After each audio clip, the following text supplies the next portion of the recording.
કેરી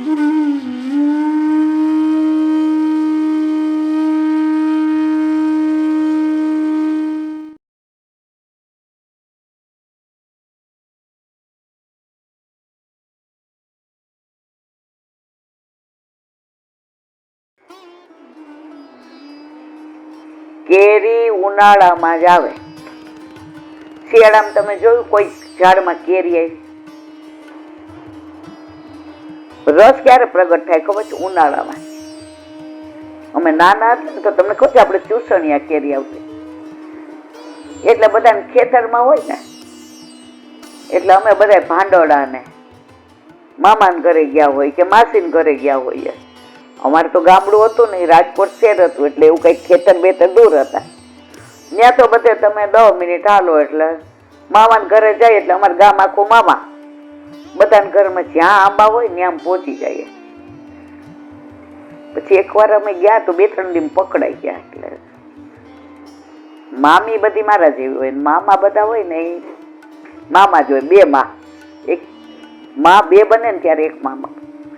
એટલે મામા સૂતા હતા, એટલે મને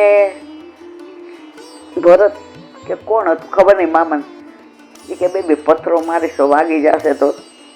ના, આપણા દાવ તો પાકા જ હોય. અને હું છોકરા જેવી પહોંચાય નહીં, નાતા નાતા છોટા છોટા પથ્થરો માર્યો ને મામા નાકમાં જ વાગ્યું, લોહી નીકળ્યું. એટલે મામા, ચેવતીબા તમે માર્યો? મેં તો આ મામા મારો જ વાગી ગયો. હું કામ માર્યો બટા? મેં તો કે પણ બટા મને કહેવાય ને, ઉતારી દો. જુઓ તમે લ્યો એનો વાંધો ને, પાણી આવું ખાય ને તો હો બામણ ને એક ભાણે, પણ બટા પાકેલી લેજો. હજી છે ને અઠવાડિયું જવા દો, બરાબર ઉનાળો પડશે ને જીવતીબા, તાપ આવશે ને એટલે રસ ભરાશે. પછી આ ખાટલા ઉપર બેઠા બેઠા આ કોથી પાણી કાઢો ને બટા, તો તમે બરાબર ધોઈ અને ઘોળી અને ચૂસીને ખાજો. આ કોથળો છે ને એના ઉપર રાખી દઈશ, એટલે તમારે અત્યારે પથરા મારશો તો પડતી કેમ નથી ખબર જીવતીબા? અંદર રસ નથી ભરાયો, એટલે હજી ચોંટેલી છે. એ ચોંટેલી ઓલી એને મેળાઈ પડશે દીકરા. એટલે મેં કીધું અમારે અઠવાડિયું રાહ જોવાની. મને કે તાપ પડે ત્યાં સુધી જોવું પડે ને. અમે વાર ગણીએ. મામા આજ કયો વાર?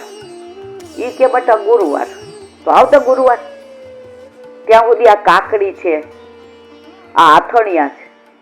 અમારા સૌરાષ્ટ્રમાં ગાજર ને આથણિયા, આ આથણિયા છે, આ કાકડી છે બટા, આ ચણી બોર, એ બધું લ્યો, ખાવ બેઠા બેઠા.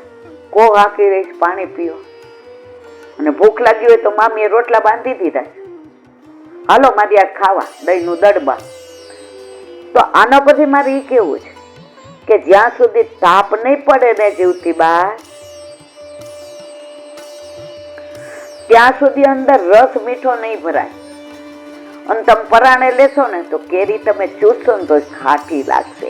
એમ અહીંયા કે છે કે તમે સર્વસ્વ સમર્પણ કર્યું, ઠાકોરજી પધારે ત્યાં સુધી જેમ વ્રજાંગનાઓએ તાપ કર્યો. ઠાકોરજી ગોકુળથી મથુરા પધાર્યા પછી ગોપીઓ જે તાપ કર્યો એવો કોઈએ નથી કર્યો. રાસમાંથી, લઘુ રાસમાંથી ગોપીઓને સૌભાગ્યમત થયો અને ઠાકોરજી અંતર ધ્યાન થયા. અને પછી ગોપીઓએ જે ક્લેશ કર્યો છે, તાપ કર્યો છે, વિરહ કર્યો છે, અને સાક્ષાત મનવંત મોહન પ્રગટ થયા. અને પછી મહારાસમાં રસનું દાન કર્યું.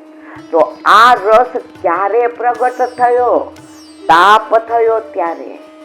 કેરીમાં અઠવાડિયા પછી વગર પથરા મારે તમારા ખોળામાં પડશે, પણ અઠવાડિયું એને તાપની જરૂર છે, તો રસ મીઠો આવશે. તો ઘોડશો ને મોઢે મૂકશો ને, તમારા મુખમાં મીઠો મીઠો જ કેરીનો રસ આવશે. એમ મારા વાલા હરિરાયજી અહીંયા એ જ કહે છે કે તમને તાપ થશે જેમ વ્રજાંગનાઓને લઘુ રાસમાં થયો, જેવી રીતે ગોકુળથી મથુરા ગયા ને થયો, એમ તમને થશે તો ઠાકોરજી તમારી ગોદમાં આવશે આવશે આવશે, એમાં કોઈ શંકાને સ્થાન. આપણે કહીએ છીએ નારદજીની વાતો. નારદજી પોતાનો પૂર્વજન્મ વ્યાસજી છે, જ્ઞાન અવતાર છે, એને કહે છે કે હું આમ હતો, દાસી પુત્ર હતો, મને મારી માનું એટેચમેન્ટ બહુ હતી, માને મારું હતું, હું એકનો એક હતો, મારી માને સર્પ કર્યો અને પછી હું ઉત્તર દિશામાં ગયો, ત્યાં જંગલો, સરોવરો, તળાવો, વનરાયો, અને ત્યાંથી હું ઘોર જંગલમાંથી પસાર થતો હતો. હવે આગળ પરિશ્રાતેન્દ્રિયાત્મહમ તત્પરિતો બુભુક્ષિતઃ સ્નાત્વા પીત્વા હૃદે નત્યા અપસ્પૃષ્ટા ગતભ્યથઃ તસ્મિન્નો મુનુઃ જે રણ્યે પીપલોપસ આશ્રિતઃ આત્મના આત્મસ્થમ યથા શ્રુતમ ચિંતયમ ધ્યાતશ્ચરણાત ભોજમ ભાવનિર્જિત ચેતતામ ઔતકંઠાશ્રુકલાકસ્ય હૃદયાસી મે શનૈ હરેહી. અર્થ, આમ ફરતા ફરતા મારું શરીર અને ઇન્દ્રિયો થાકી ગઈ હતી, મને ભૂખ અને તરસ લાગી. કોણ કે છે? નારદજી. આ પોતાના પૂર્વજન્મની વાત કરે છે.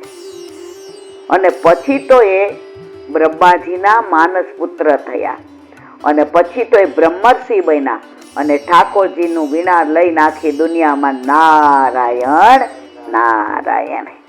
હવે કે થાકી ગયો, હવે ભૂખ લાગી, તરસ લાગી, ત્યાં મેં એક નદીના કિનારે વિશ્રામ કર્યો, એના પ્રવાહમાં સ્નાન કર્યું, જલપાન કર્યું, એટલે મારો થાક ઉતરી ગયો. પછી એ નિર્જન વનમાં હું પીપળાની છાયામાં બેઠો. પછી એ પરમહંસો પાસેથી સાંભળ્યું હતું એમ આત્માની અંદર રહેલા આત્માને જેવી રીતે સાંભળ્યો હતો તે પ્રમાણે આત્મા વડે ચિંતન કરવા લાગ્યો. કોની વાત કરે છે? 5 વર્ષના હતા અને એની માતા દાસી હતી, એટલે પરમહંસો ચાતુર્માસ કરવા 4 એને ત્યાં બાજુમાં આવ્યા, તો એની સેવા માટે નારદજીને મોકલા. તો નારદજી, એને રમવામાં રસ નહોતો, એને નહોતું સે બીજામાં, આ લોકોની સેવા કરે અને એ લોકો ભોજન કરે, પછી ઉચ્છિષ્ટ એમની આજ્ઞાથી પોતે લે, અને આ ઉચ્છિષ્ટ લીધું અને એમણે જે ઉપદેશ કર્યો અને જે આત્માની વાતો કરી એનું અનુસંધાન અત્યારે નદીમાં સ્નાન કરીને જળપાન કર્યા પછી એ પરમહંસોનો ઉપદેશ આત્મા સાથે પરમાત્માનો અત્યારે વિચાર કરવા લાગ્યા. કોણ? નારદજી.